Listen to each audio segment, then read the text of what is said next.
السلام علیکم رونو.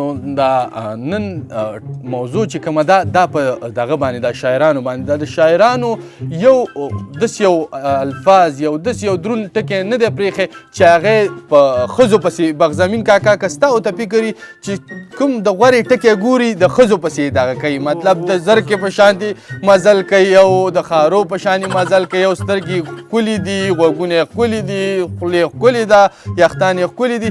داسې یو شی نه دی پرېښی، مطلب داسې یو او هغې دي چې بیا زمونږ صفت کوي. دا ښځې چې زمونږ صفت کوي څنګه صفت کوي خبرې ته ښځې زمونږ داسې صفت کوي چې مې اوچت دا خپل باڼه که او دا کلی ټول مې دیوانه کړ او وربل مې ښه وتشانه کړ او ما پې ګمان د نارینه کړ په زنانه هلک مې ځان وشرمونه. ښځې بیا زمونږ داسې صفتونه کوي.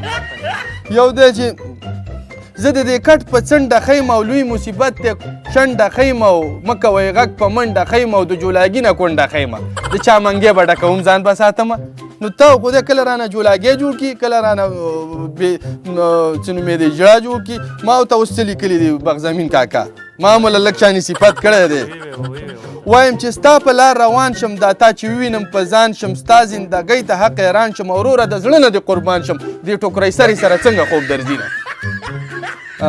او یو مې مسافرو ته لیکلی ده چې ایمانداري دې ډېره وکړه او دا مزدوري دې ډېره وکړه او بس ته خواري دې ډېره وکړه او مسافري دې ډېره وکړه، قربان قربان دې د دې زیړ غوږونه شم.